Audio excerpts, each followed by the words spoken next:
You make a live. I just made it live. Okay. Hi everyone. Wait, I don't know if anyone's in here yet. I see it. Sorry. Hi everyone. Welcome to our SGDM webinar. Our webinar today will be based off the construction and real estate of the post-COVID. Today, I just want to take this time to thank you everyone for joining us. The main purpose of this webinar is to provide answers that has been floating around and all the uncertainties that's been happening during COVID-19. So before we begin, I would like to introduce our speakers today. We are honored to have Patrick O'Riordan. He is the Department of the Building Inspections Interim Director. He will be our first speaker.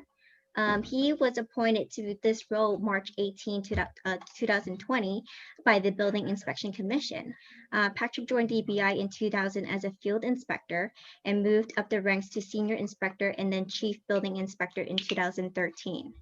As a DBI chief building inspector for 7 years, he focused on ensuring that the approximately 5,000 building inspections DBI performed monthly were conducted in a timely, courteous, and professional manner.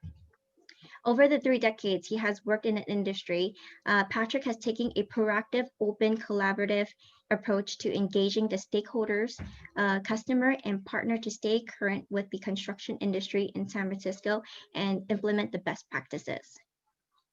And our next speaker will be Jason Tam.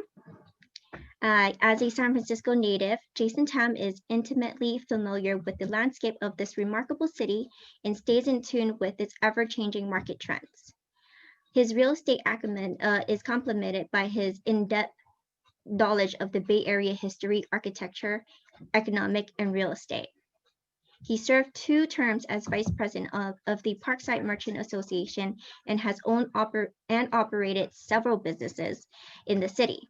Currently, Jason is a standing commissioner for the San Francisco Building Inspection Commission, and as a top producer, realtor with the Corcoran Global Living, Jason and his team provides a tailored taste to real estate for all their residential, commercial, and biz op clients. Last but not least, our host of today's workshop is George Mack. He is one of the co-founder of SGDM LLC. Prior to that, he was into finance industry for over 20 years as a financial advisor with various financial institutions. When SGDM was founded in 2014, George and his partner envisioned that this company to be a comprehensive solution to building services. 6 years later today, we are proud to say that SGDM has expanded beyond this goal to provide our client a service-based experience with efficient and cost-effective engineering and construction service in the Bay Area. Working with the building owners, tenant, property managers, and more, SGDM has completed over 100 plus projects since the establishment and continues to grow. Thank you so much, Patrick and Jason, for taking the time to speak today. We really appreciate it. And as for all the attendees, we will open a chat after this presentations for a Q&A session. So please drop down any questions you may have. We will make sure we'll try our best to answer as best as possible. And as a reminder, this recorded version of this evening's webinar will be posted on our website at www.sgdmllc.com. Furthermore, if you have any additional questions or comments after the session, please send us an inquiry to info@sgdmllc.com. And then now I'm going to, Patrick will start his presentation.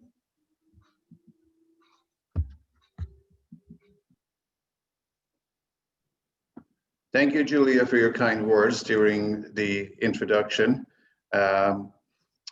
First of all, I'd like to say thank you to all of you guys at SGDM for allowing me the time to present to you. And I'm happy to provide you with an update based on where DBI is now in regard to these difficult times that we're all living through.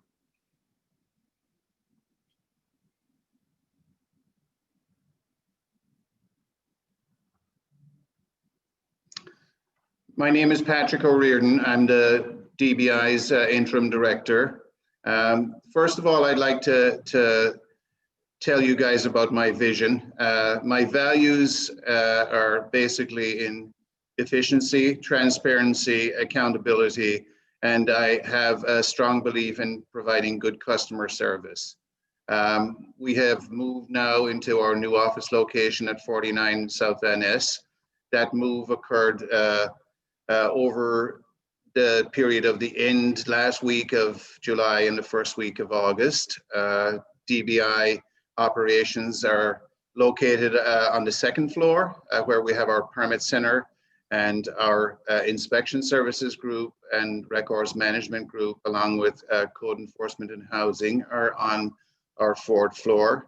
And the fifth floor houses our plan check division, along with our colleagues at the fire department and our administrative services area of the operation.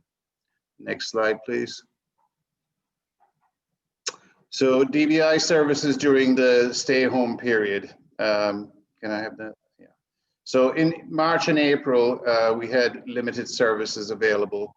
The shelter in place, as you know, was announced on March 16th. And my appointment came 2 days later, so my timing could have been a little bit better, but here we are. We're doing the best we can, trying to sail the ship through these difficult times. And you know, I want to applaud my staff for all that they're doing, because it hasn't been easy.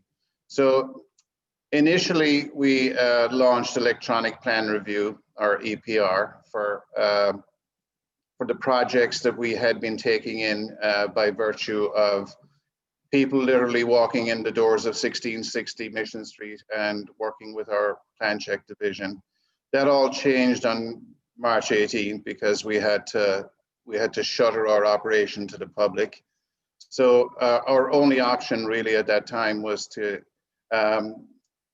try to get our electronic plan review system up and running, which had only been tested in a very limited number of cases. But as you all know, we just had very limited options at the time. We all had limited options. So we needed to provide our staff with equipment to work remotely. They needed to be trained. We had demands on our staff in regards to them being called up for disaster service work.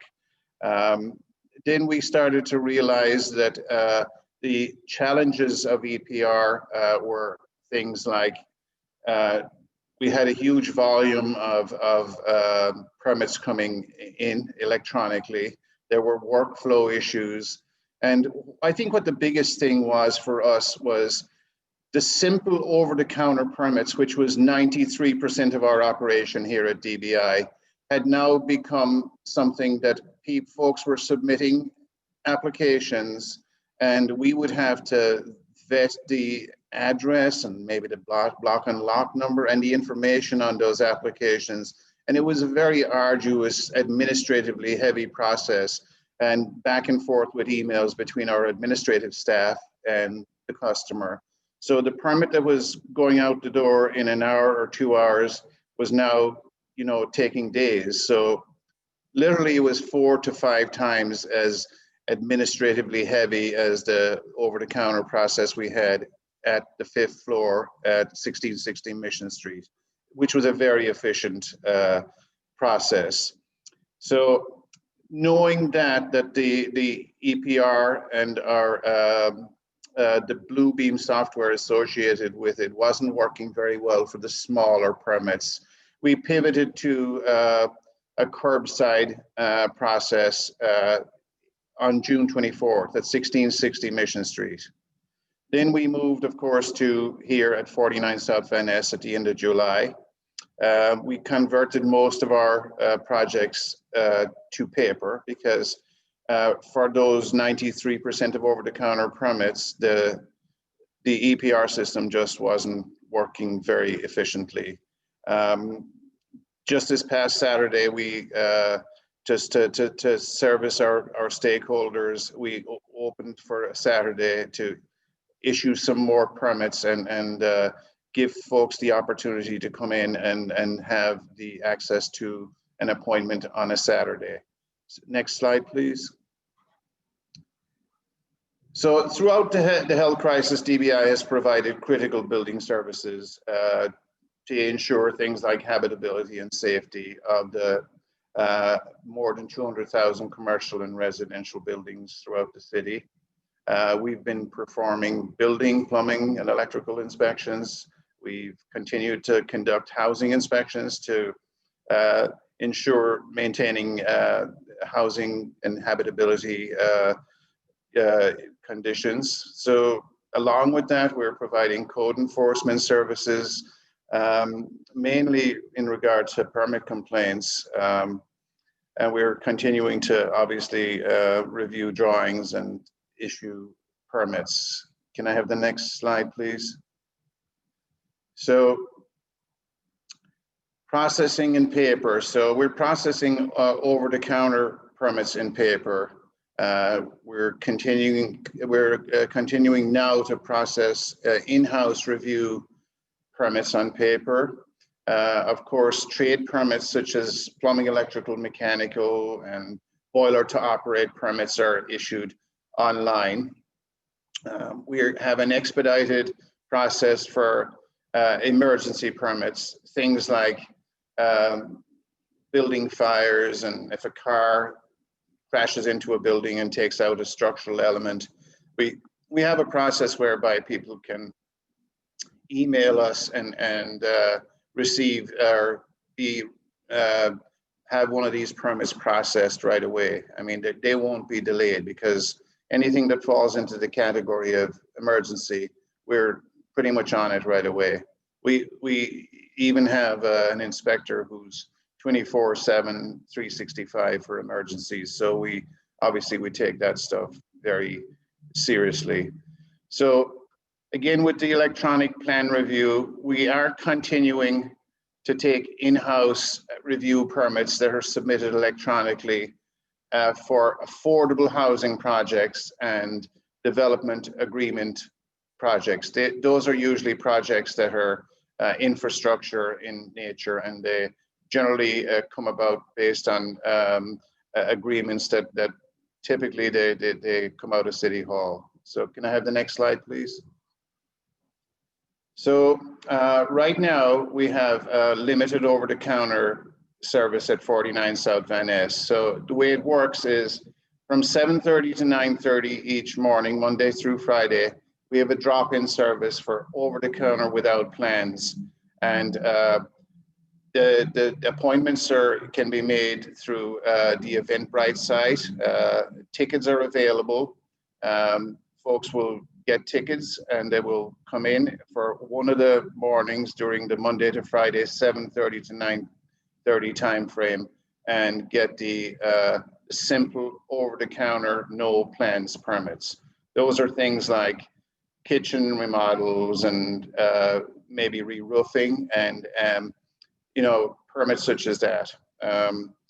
Then from 9:30 to 11:30, we have a drop-in service for fire-only permits. We'll discuss that in a upcoming slide, what the fire permit is. And from 9:30 to 3:30, Monday through Friday, we have our over-the-counter process, our plans, permits with plans, drop off by appointment only. And we have pick up and drop off during the day for plans that are already being reviewed or are ready for pickup or issuance. Can I have the next slide, please? Okay, like I said, the fire permits, for those of you who are not aware, I think most of you are, what fire permits relate to. They relate to sprinkler systems, fire alarms, things like elevator recall, fire suppression, things like emergency evacuation signage, and elevators obviously would be something that the fire department would have to do with fire alarm safety systems and air replenishment systems. Typically that's new high-rise buildings downtown. So that's how that plays out. Next slide, please. And the trades permits. If you have a DBI contractor account online, you can sign up to obtain electrical, plumbing, and mechanical permits, so long as you have the appropriate licensure. So if you have the correct plumbing contractor's license or electrical contractor's license, the electrical license is a C10, and I believe the plumbing is a C36. And if you don't have an account, you can still email DBI IPR request at sfgov.org and obtain your trade permits that way too. So, but we do encourage you to set up an account. It just makes it a lot easier. And B licensed contractors filing trades permits or homeowners needing to file a permit can also use this email. Again, like I just said, we do encourage you to register for an account, and the website is here, sfdbi.org/trades permit. Next slide, please. So the in-house review permits, those are the permits that are taken in for review, and they're routed through the different departments and agencies. For example, if you're doing an addition to your house, whether it be vertically or horizontally, those kind of permits will require plans, and obviously they'll be routed to planning and DPW and PUC. So when we have those kind of over-the-counter with plans permits, we typically take them in for review, and they're routed through the different departments. So again, we have a website here, DBI customer service at sfgov.org, where an email can be sent to that email address, and you will be contacted in regards to the process for filing those in-house review permits. Can I have the next slide, please? Updates. So we have some legislative updates here. We're going to chat about the mandatory soft story program, accessory dwelling units, and ABE, or the Accessible Business Entrance Program. So emergency ordinance limits uncertain construction during COVID pandemic, and this is a Stephanie ordinance. If passed, it would temporarily limit construction noise inside apartment buildings during the COVID-19 pandemic. The ordinance is currently pending at land use of the Board of Supervisors. Another piece of legislation is the electrification ordinance that is from Supervisor Mandelman. And if it would pass, it would amend the building code to require all new buildings to utilize only electric power. So that's fairly substantial, and that is was continued to I believe next week at the board. Am I correct in saying that, John? October 19th. So can I have the next slide, please? Okay, so shelter in peace now in effect. So this emergency legislation specifies building owners they're obliged for tenants when scheduling and performing construction work that impacts water and utility services. They're required to notify the tenants of the upcoming construction, which would impact the tenants' access to water and utilities.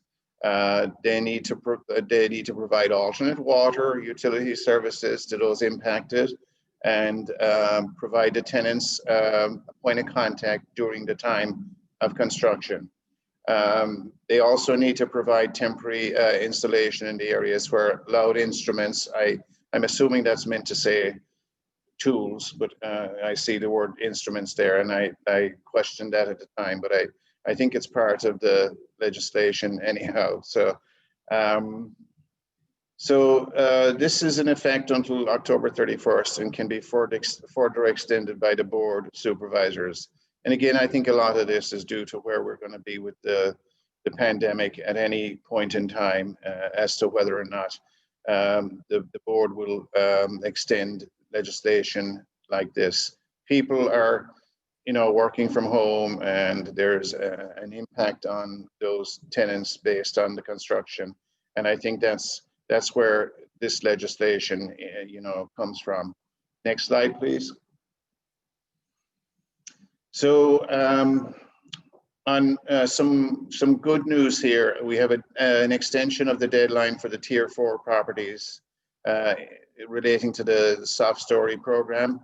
As you know, the Tier 4 properties are those properties with commercial ground floor, and generally they're B or M occupancies, which means office or retail use.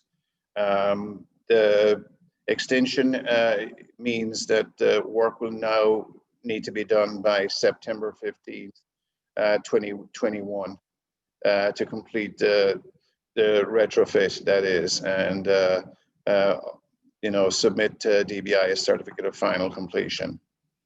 And of course, for more information, you can visit that website too. So can I have the next slide, please? Okay, so accessory dwelling units, or ADUs.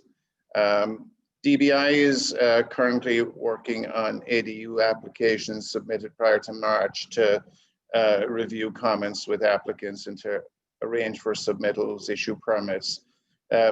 As you know, processing times are longer now, so we're working on streamlining the process so we can make these ADU projects a little bit more of a priority, because we know how important housing is and how some of these relate to the soft story work. So customers can track their permits, of course, on the permit tracking system.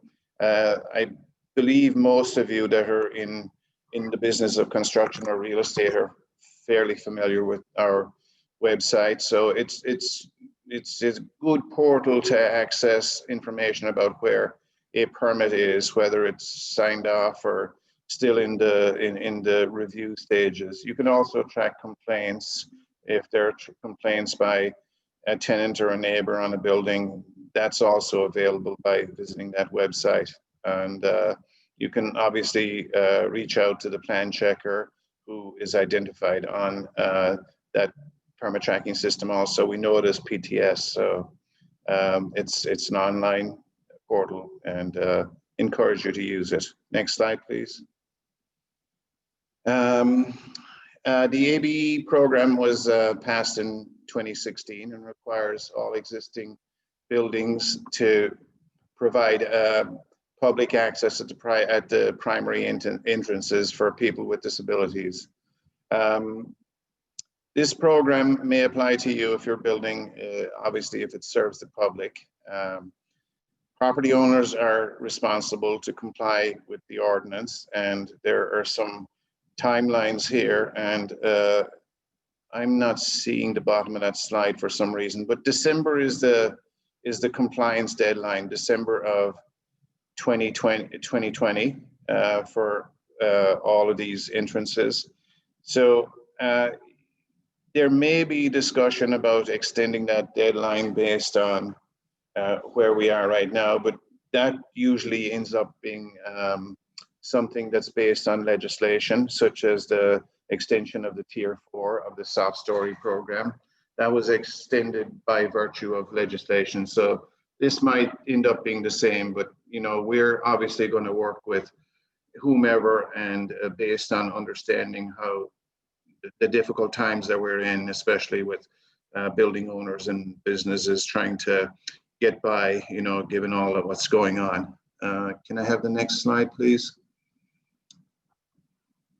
Okay, so obviously I talked a little bit about our website and PTS. So encourage you to sign up for our newsletter. The website is right there. All of this is included in our presentation, which we're sharing with you guys. You have it already. And you can follow us on Eventbrite also, and that's where you would make your appointments to come in and get the no plans over-the-counter permits. And you can reach out to us on email by emailing us at DBI customer service at sfgov.org. And those are the points of access to the main points of access for DBI. So can I have the next slide, please?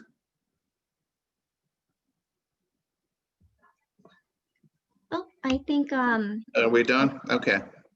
All right. thank you again, Patrick, for such helpful information. Again, please save all your questions for until the end of the presentation. We will be answering those questions accordingly. So up next, we have Jason as our next speaker, and he's going to talk about how to navigate the SF real estate market in 2020. So, hello, everybody. Thank you, Julia. And first, I want to thank SGDM and George for the invite. I really want to thank Director O'Riordan and his staff for joining us, and it's an honor to be here. Post COVID-19 real estate, there have been definitely some new changes here. Do I have the remote here? Perfect. And so since the pandemic, we are no longer allowed to do open houses. And taking health and safety as a priority, the SFAR and actually real estate associations in general have come up with a protocol where masks and shoe coverings are a requirement. Sanitizers and safety protection, personal protection equipment is required for your showings now. On top of that, we also have a pandemic entry advisory disclosure form now that we require prior to your showing. And as a listing agent, what we normally like to do is enter the property afterwards and make sure we sanitize handles and high traffic areas. So that since has been in place and a protocol for showings.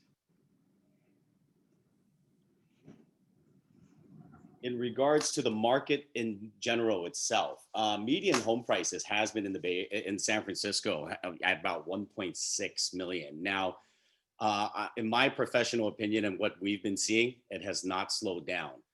In fact, the market is as healthy as it ever was, if not even healthier. And a part of this has to do with, a lot of people being sheltered in place, working from home now, and they realize, okay, I need more space. I need more, I need a yard, or I can't stand my roommate anymore. And so now they need to get out there and find their home, right? And another driving force is also rates. Rates are at an all-time low. And so, these come into play in being a catalyst for that person thinking about purchasing a home. And, now it drives them to put this in motion here. Now, a lot of, as far as inventory is concerned, a lot of people are moving out of the San Francisco or in the Bay Area, out of the Bay Area, because now they are able to work from home, and they could stretch their dollar more elsewhere. They have family elsewhere, and they're leaving now and going back to wherever they're coming from. And so there is some inventory here that is to be desired. And I think San Francisco as a whole has always been beating to its own bubble as far as real estate is concerned. We're very resilient, we're very desirable. So people are looking right now and trying to take advantage of these rates and moving into home purchasing. Now, for the investor, there are deals to be had. But you want to make sure that you find a good real estate professional to help you maneuver if you're thinking about investing, because a lot of people think, oh, I want to buy a fixer and I want to flip it, or I want to do this and make money, but they have no experience in doing so. And hopefully finding a real estate professional that can kind of advise them on the process and what's involved. It's not just as easy as finding a property and buying it. I mean, you have to go through getting the proper permits to fix it. What is entailed as far as construction is concerned.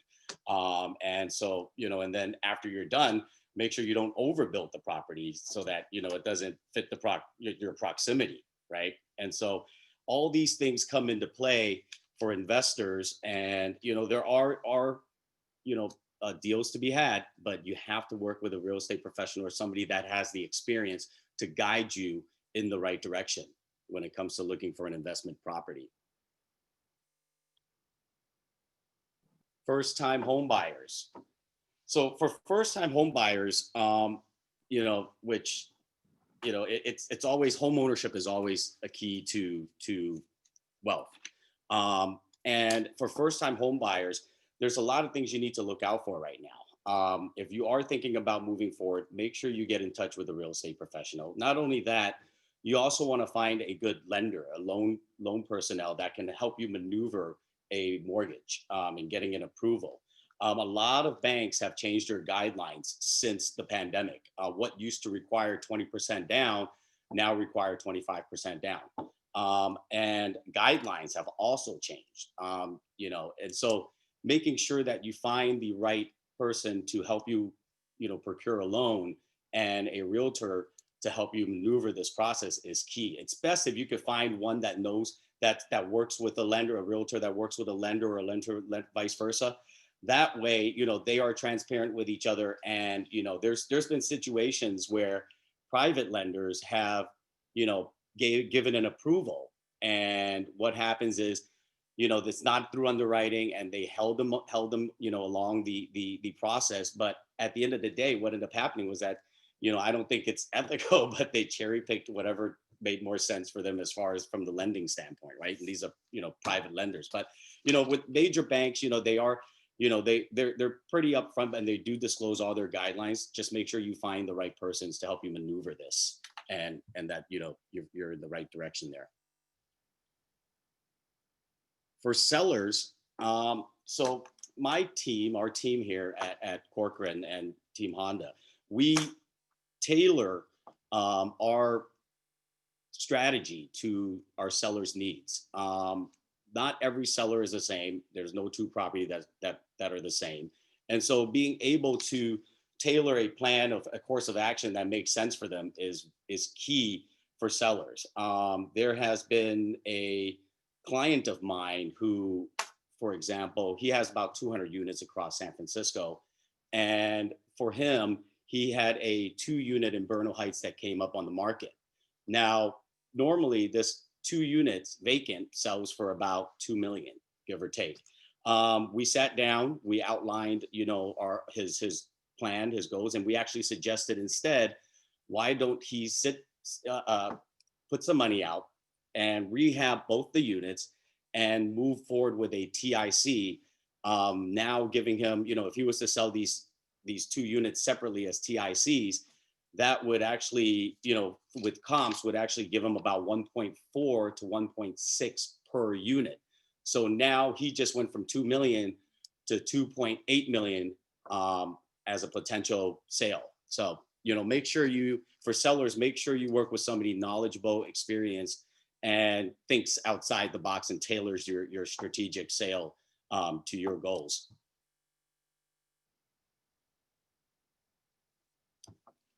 In the eyes of a realtor. Now, as far as what I see right now, because there are a lot of investors that are moving their portfolio outside of San Francisco and trying to take advantage of opportunities elsewhere, there will be a flux of inventory, just like, a lot of people that have bought condos and in South Beach or high rises, right? I mean, a lot of those are on the market now. And so there's going to be an influx of inventory for condos. That has always been the case. I kind of noticed prior to the pandemic that we have had a saturation in condos being built. So, you might want to, if you're in the market, you might want to consider something, trying to get a deal there. But, keep in mind those HOAs are high and the amenities are not usable at this moment. But of course, they will become available down the line. Now, as far as condos versus single family homes, single family homes are definitely desirable here in the Bay Area. Now, condos, like we said, some of the condo market has been oversaturated. Now, there are things, there is such a thing that I like to call condos with character. And those actually have been selling. Those are great for first-time home buyers or first-time property owners. And so those actually have been more desirable and moving on the market. And these are condos such as, places such as like Noe Valley or Dolores, where it's more community oriented. It's a little more intimate HOA, and usually the HOA fees are lower. And these are, very desirable neighborhoods that these condos may be in. So these condos with characters are still moving. Single family homes are still moving very steadily. And as far as inventory, I think, it's best to work again with a real estate professional, because there are a lot of things that are coming on the market. But towards the end of the year, you're going to see it start to taper down. But agents usually has a network of colleagues and off-market deals that are to be had as well. So definitely consult with your real estate professional if you're thinking about making a move on a single family or on a condo with character.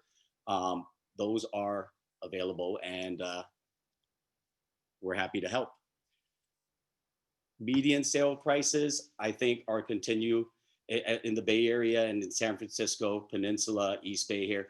I think they're going to be steady. I don't see it dropping significantly here. I mean, we do have natural boundaries. I mean, we're, for example, there's ocean, there's mountains, there's no more. Your land is key here, and a premium. So, and for example, if you're in Elk Grove or Sacramento or somewhere, and you purchased a home, for 500,000 back in 2007, 2008, and 2009, 2010, we all know what happened.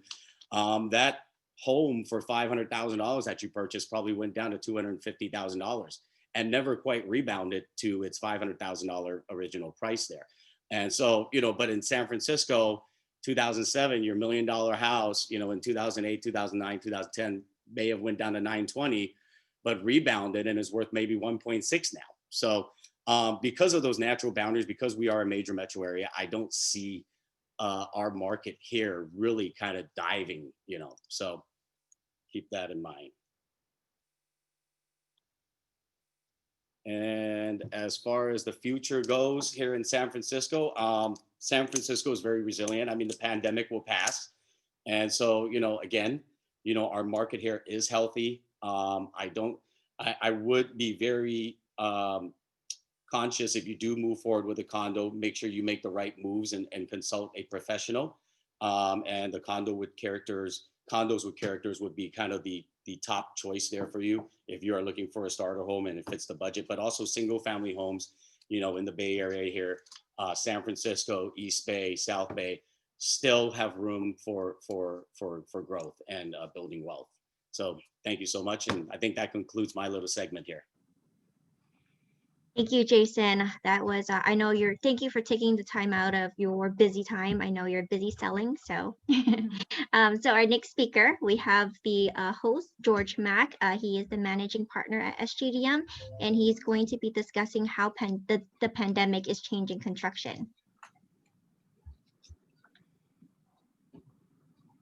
George.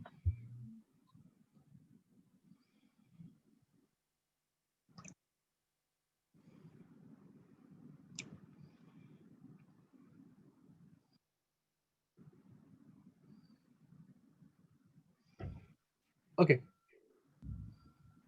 Well, thank you, everyone.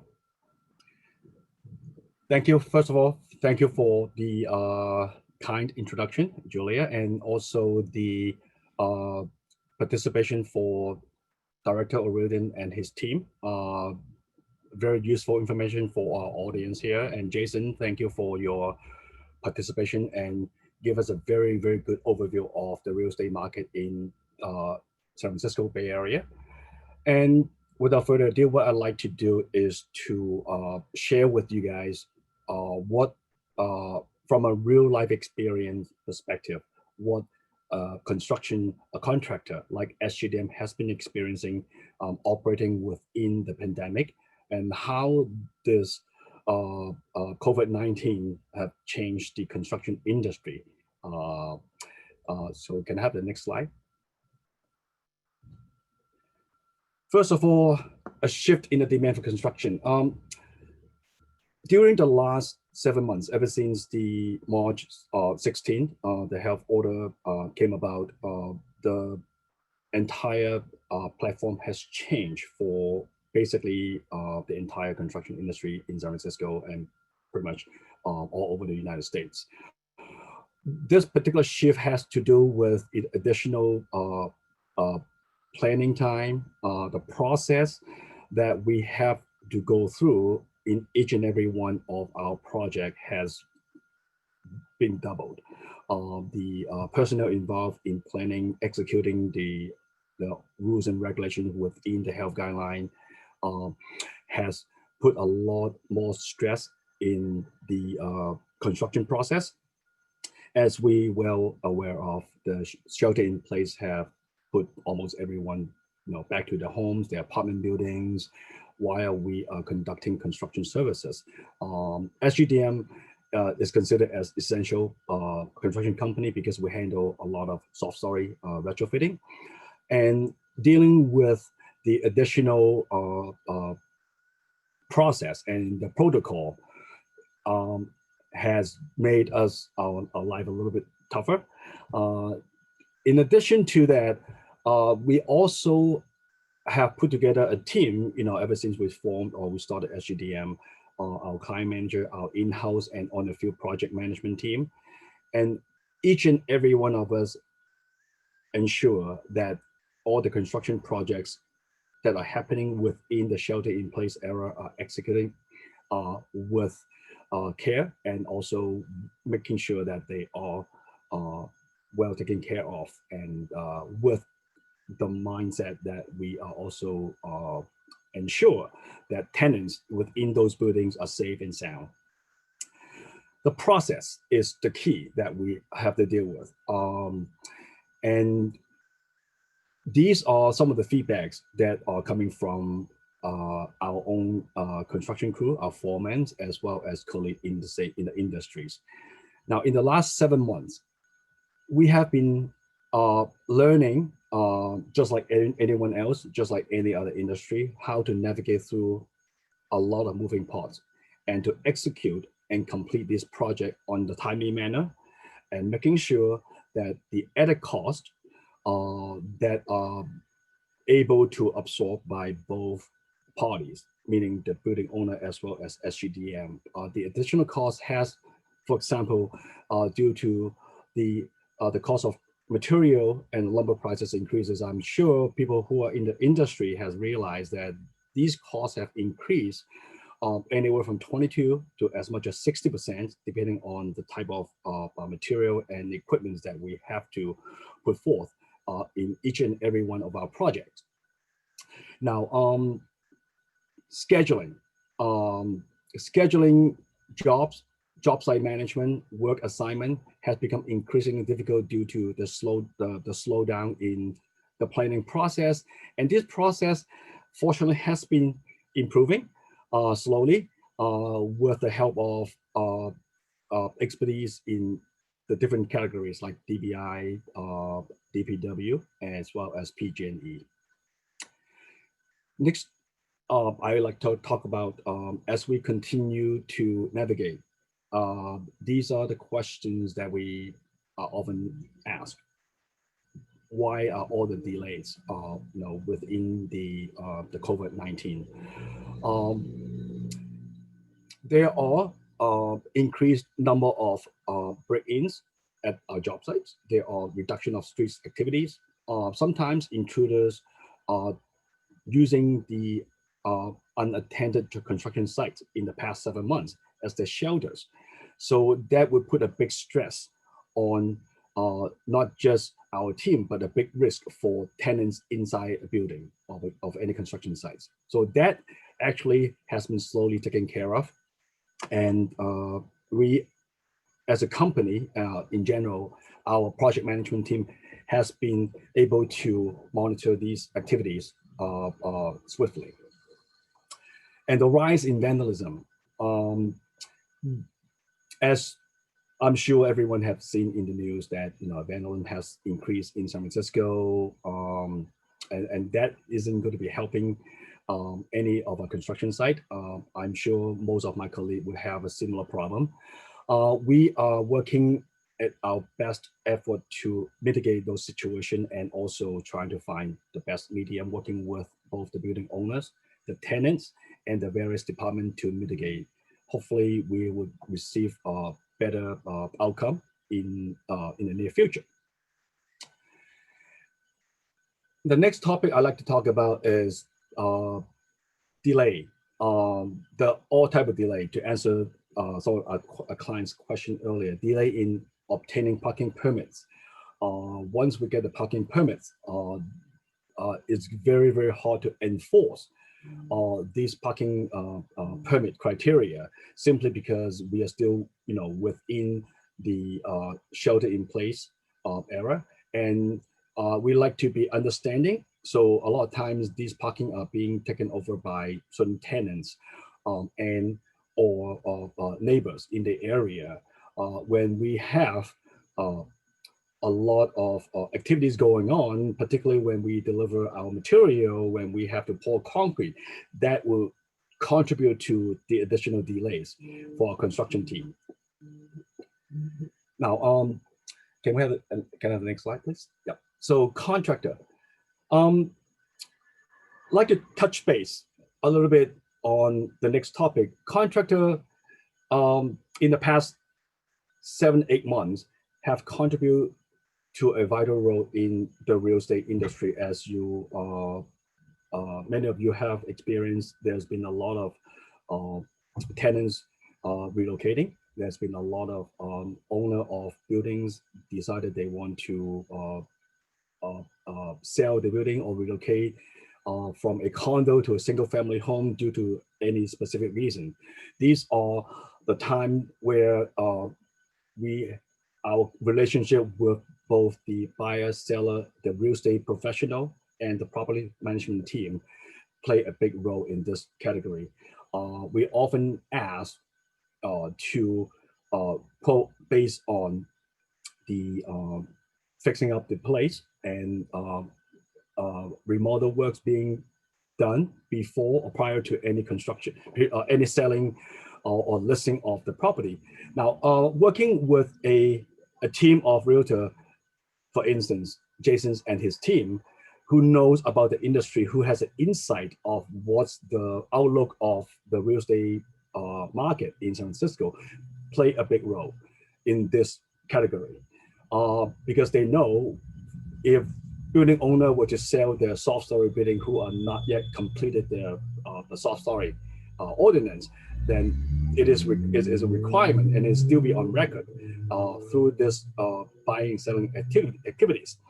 And if there are building owner who decided they want to add certain accessory dwelling units, so-called ADU, to the buildings while these soft stories are taking place, specific planning, the process and also the involvement of the various professional group are key in this planning process, and it will directly impact the duration of this process as well as the outcome of these units being put on the market for the additional rental opportunities. Okay, and can I have the next slide?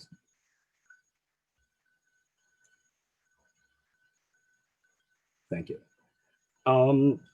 What we are also looking at is the additional, the ever-changing regulations that's been happening since the beginning of the COVID-19, the pandemic. In the beginning, we have, the Department of Health had put forth the shelter in place ordinance that require essential construction can take place, but only under a very strict guideline. During the last few months, as a company, we have to put together a process in place where a supervisor that will monitor all the activities in each and every one of our job site, and to make sure all our employees or our crew members are following the strict guidelines in terms of keeping a safe distance, wearing the PPE, as well as making sure that to keep a safe distance and to keep our construction sites clear of any unwanted or any intruder. So that is something that we have been able to perform. Now with the new shelter in peace ordinance, as Director already mentioned earlier, this is newer and this is in place. So now, in addition to planning for the additional disruption of services, including water, utility, as such, now we have to work directly with tenants, the property managers, and the building owners to execute, hoping to reduce the amount of disruption to the tenants in any of those buildings, as we know that working from home during these eras are very, very difficult, and this is the simple reason why we always recommend building owners trying to work with their property manager as professional through this era, because all these different new regulations, the ordinances, is putting a lot of pressure on building owner, particularly if they are not used to working through this type of one in a lifetime pandemic situation where a lot of issues would have to be addressed. For example, the shelter in place, the shelter in peace, as well as all the safety protocol as well. So these are all the criteria that we would love for our building owners to at least look for professional help. I'm sure they will be working with a property manager. If they don't have one, look for one. They are there to help, and we find that from our own experience, a building owner who are working with a property manager has fared much better during the last 7 months than building owner who are trying to identify and trying to work through this process on their own. SGDM from our own experience, we have been working as an acting property manager for most of our job site who we are conducting soft story retrofit in the past 4 years. But the last 7 months has just changed that roadmap because a lot has changed, and we're gonna have to work together on that arena. Now with that, I would like to, that would conclude my presentation, and I will turn the mic back over to Julia for our Q&A session. Thank you. Thank you, George. Thank you for a wonderful presentation, everyone. So our Q&A session has opened. The chat has opened up. So feel free to go ahead and enter your questions there, and we will answer your questions accordingly. And as for the panelists, I will assign these questions to the respective person that can answer the question. Or feel free to chime in. I'm sure DBI has a whole team here to assist us.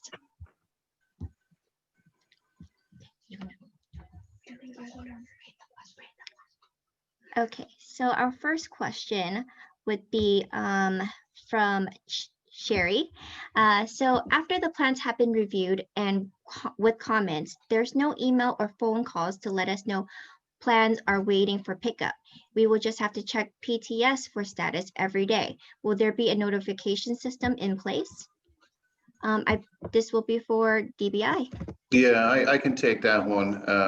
Again, like I mentioned in my presentation, one of my values is customer service, and I'm not going to sugarcoat anything here. We can do better. We will do better. We have a plan to put a customer service team together. We're negotiating fairly rough waters here with this pandemic, and there's a lot of focus on making sure we can get permits issued at a faster clip. I believe at 1660 several years ago, we sent out notification cards, but everyone is just simply really busy right now, and we appreciate, you know, if you can just keep an eye on the PTS, and if something arrives at CPB, that means it's ready for issuance, and you can contact. There is an email address where you can contact CPB. Lily will share that address with everyone after the meeting. But again, we do have, we're currently hiring more staff. And that is a major focus in my mind to improve the whole customer service part of our operation. But simply put, we're just going gangbusters here trying to get permits issued. People are working evenings and Saturdays and everything else. So we're very much aware of that, and we appreciate the concern. Thank you. Okay, and on to the next question. So this person is a tier 3 building owner. This person cannot locate a seismic retrofit contractor at a reasonable price. What do I do? George, may you please answer this question? Yeah, I'll try to take an early approach. So tier 3 building, the deadline has passed by almost exactly a year ago, a little more than 13 months, and they are supposed to be in compliance with the ordinance. And if they have not even started construction yet, I definitely believe that they should work with DBI, trying to sort out, first of all, the solution. If they have been sent a notice of violation, I think that is the first step they need to address. While looking for a contractor, as a seismic contractor, or I would say a little specialist in this arena, we are all working through our pipelines and making sure that we try to finish all our soft story retrofit job projects on a timely manner. It is true that construction cost has gone up a lot just in the past few months. So working with a contractor looking for a property manager, for example, and try to figure out a solution. For example, we just helped one of our clients to obtain a loan through our lender. I think that would be another way to look for resources. But yeah, definitely work at all angles, working with DBI, hoping that they have not been tagged, looking for a contractor, at least get a reasonable quotation going.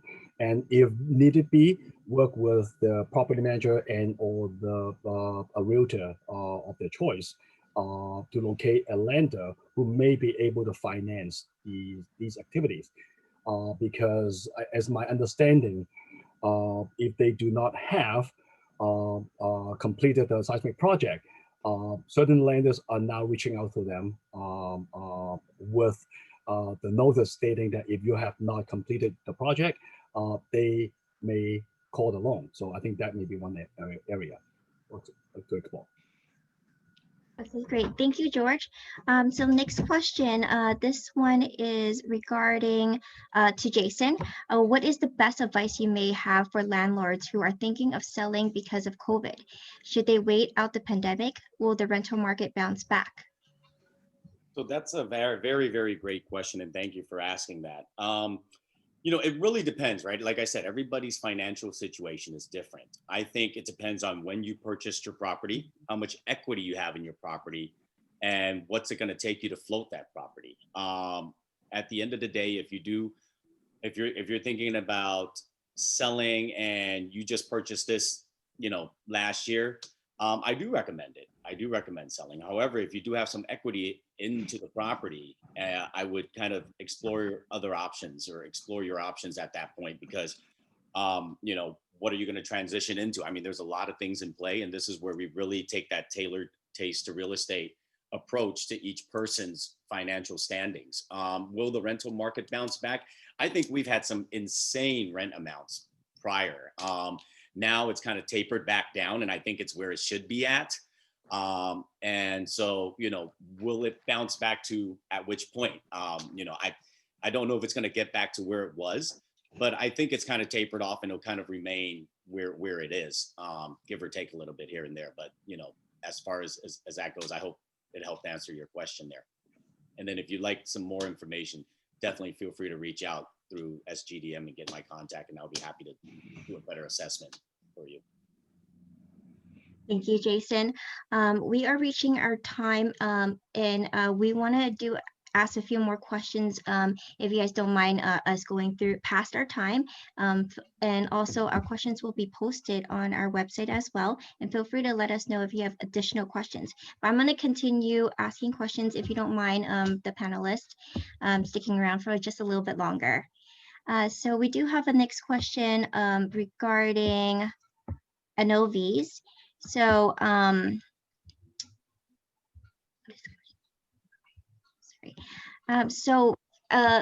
this question is regarding this landlord, this property owner has received a notice of violation with the soft story ordinance and has scheduled to appear at the appeal meeting. What should they prepare for? And this should be for DBI. Okay, Mauricio, if you're available, can I hand that one over to you? This is an enforcement question. Yeah, sure. Thank you. My name is Mauricio Hernandez. I'm the Chief Building Inspector for Code Enforcement. So yeah, the appeal meeting, we actually have a website available for the appeal meeting and what's needed. So if I can provide my email, I can send all the information that is required. The appeals for the soft story programs are gonna be reviewed, and it's gonna be on a base on the case, because we are gonna be delaying most of the hearings for those appeals. So the nearest appeal for a soft story program is probably gonna be in January, and that gives enough time for somebody to actually continue the work. And you know, as we've have to adapt to this pandemic, we've also adopted our enforcement process when it comes to soft story programs, you know, and the enforcement of the cases. So the appeal documents they need is basically, you know, just a summary of why is it that they're not following through with completing the project. You know, I'll be the one presenting the case, and as long as they have all the documentation, usually the cases are sent back to the staff. And like I said, right now we're delaying most of the soft story appeal cases because we want to actually keep those in a different, you know, program itself. That way we don't have them combined to different other cases. Great, thank you, Mauricio. So next question, this one will be regarding ABE permits. Can we delay the ABE permit due to the due date is December 1st, 2020, due to the earliest appointment is in February 2021? This is Patrick here. Can Tom Fessler, he's our technical services senior inspector. Tom, if you can maybe take this one. Thank you. Yeah, we're aware of the difficulty of trying to obtain the permits. We've extended this the compliance deadline numerous times. The last time we did it was early this year, pre-COVID. We do understand that if we contact you in some type of code enforcement, that we'll work with people on this. We're not planning on going into code enforcement with this program at this time. It has been extended numerous times, so it is part of the San Francisco Building Code. So for us to formally extend it further, we would have to go through the Board of Supervisors and the mayor, because it would be a change to the San Francisco Building Code. So that's kind of where we're at. And if I can just add a little bit to that, I think it's fair to say that if somebody finds that they're in a situation where they would like to come in here and get a permit to ensure compliance with this ABE program, we can take that request if it means that we're going to achieve compliance prior to the deadline. And again, it may be something that might be legislation for an extension of this, similar to the tier 4 of the soft story program. So stay tuned on that.